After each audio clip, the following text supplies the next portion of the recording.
So itong process na ginagawa natin mga kalikot, ito yung tinatawag na drain and fill process. Meron kasi lalo dun sa mga bagong automatic transmission na nilabas ng mga sasakyan ngayon is gumagamit na sila nung equipment which is tinatawag nilang dialysis. So pwede mo pa rin namang i-drain and fill yun kaso medyo mahirap yung procedure kasi sobrang nakatago yung filler hole and then yung mga drain plugs niya meron na ring level tsaka level holes. So ang ginagamit na talaga doon is yung dialysis na equipment.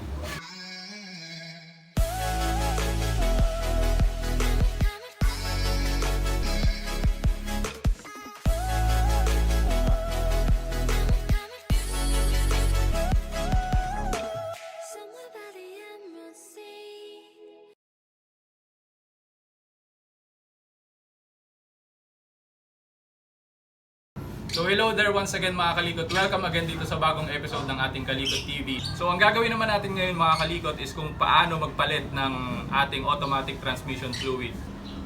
So mga kalikot, sa pagpapalit ng ating automatic transmission fluid, dapat na yung gagamitin nating automatic transmission fluid is yung recommended dun sa ating user manual. So this time, ang gagamitin natin is yung Honda ATF DW1. So yun yung recommended dun sa ating user manual. Kaya yun yung ating gagamiting pamalit doon sa ating ATF ng ating transmission. So mga kalikot, napakahalaga na tama yung automatic transmission fluid na gagamitin natin sa ating mga automatic transmissions. Dahil dito nakasalalay yung buhay ng ating transmission at the same time para hindi tayo magkaroon ng problema doon sa shifting ng ating transmission. Kasi once na hindi yung recommended ang ginamit nyo sa inyong transmission, pwedeng masira yung transmission ninyo and pwede magkaroon ng abnormality dun sa shifting or performance ng inyong transmission dahil dun sa paggamit ninyo ng maling or hindi recommended na automatic transmission fluid which is not based dun sa ating user manual. So para masigurado ninyo na tama at walang mangyaring hindi maganda dun sa automatic transmission natin, hindi siya masira or magkaroon ng anumang shifting issues, gamitin natin kung ano yung recommended dun sa ating user manual. So mga kalikot, umpisahan na natin kung paano yung ATF change procedure ng ating automatic transmission. So ito yung mga gagamitin natin mga kalikot, yung recommended ATF ng ating automatic transmission and yung ating funnel. So mga kalikot, yung capacity ng ATF fluid na itatransfer natin dun sa ating or i-replace natin dun sa ATF na nakalagay dun sa ating automatic transmission is naka-indicate din dun sa user manual natin. So based doon, 2.5 liters yung ating ikakarga. So meron naman graduation dito yung ating automatic transmission fluid. So dalawang ganito and 500 ml. So 1 litro ang isang canister ng ating DW1 ATF. So gagamit din tayo ng funnel para mai-transfer natin itong bagong nating ATF doon sa ating filler hole, which is doon din nakalagay yung ating dipstick ng ating automatic transmission. So doon din natin ilalagay itong ating funnel. So first step natin mga kalikot, tatanggalin natin yung ating dipstick doon sa ating automatic transmission para mabilis na bumaba yung automatic transmission fluid dun sa ating catch pan para ma-recover natin yung used ATF ng ating automatic transmission. So mga kalikot, ito yung drain plug ng ating automatic transmission. So kung mapapansin nyo, special tool yung gamit nating pangluwag dito. So hindi ibig sabihin hindi siya basta-basta napapalitan kasi nga hindi yung conventional bolts yung nilagay nila. Ibig sabihin mayroong criticality once na magpalit ka nitong automatic transmission fluid. So lulugan na natin siya.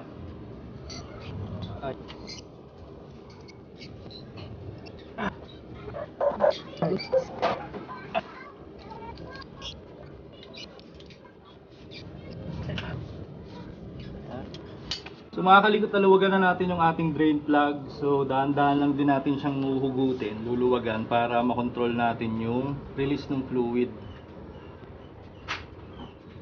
Ayan.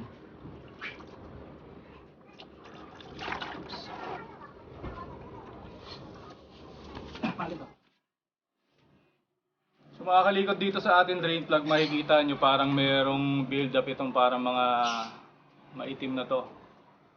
So yan yung wear. Yan yung mga metal filings na nag-wear dun sa loob ng ating transmission. So ayan, very minimal naman. Ibig sabihin, maganda pa yung kondisyon ng ating automatic transmission. Kasi pagka kunyari sobrang kapal ng build up na yan, ibig sabihin meron ng sobrang nangyayaring wear and tear dun sa loob ng inyong transmission. So once na natanggal nyo ito mga kalikot, huwag nyo itong kalimutan linisin para sa sunod na ATF change nyo, mamomonitor nyo kung gaano kadami yung iron filings na dumikit dito sa ating drain plug. So lilinisin natin yan.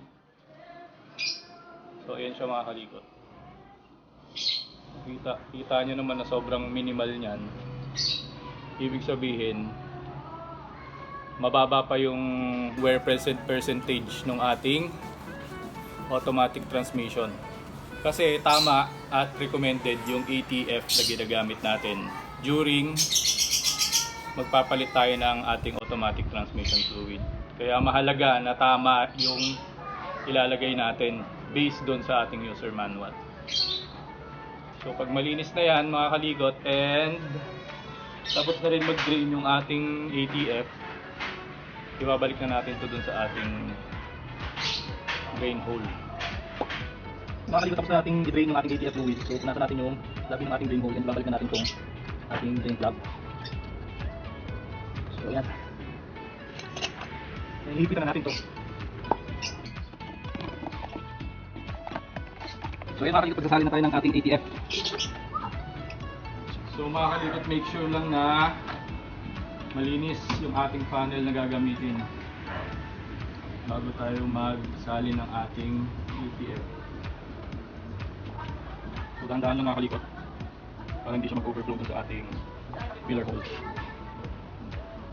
So itong process na ginagawa natin mga kalikot, ito yung tinatawag na drain infill process. Meron kasi lalo dun sa mga bagong automatic transmission na nilabas ng mga sasakyan ngayon is gumagamit na sila nung equipment which is tinatawag nilang dialysis.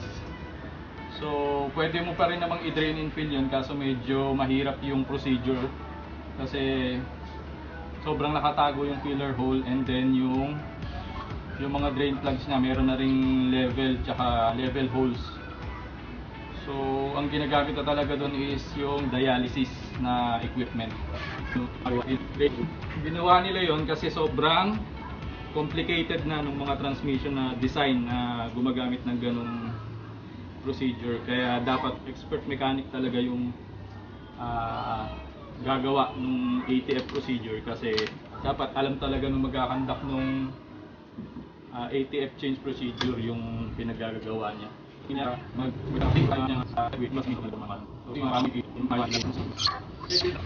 So sabi sa manual 2.5 yung change ATF natin.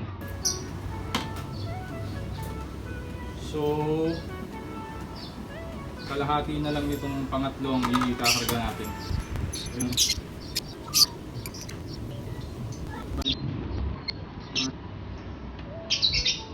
So ayan mga kalikot.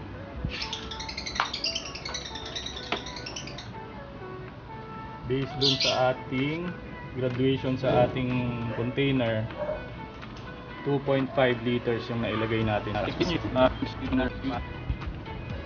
So ayan guys, tapos na tayo makapag-transfer ng ating ATF.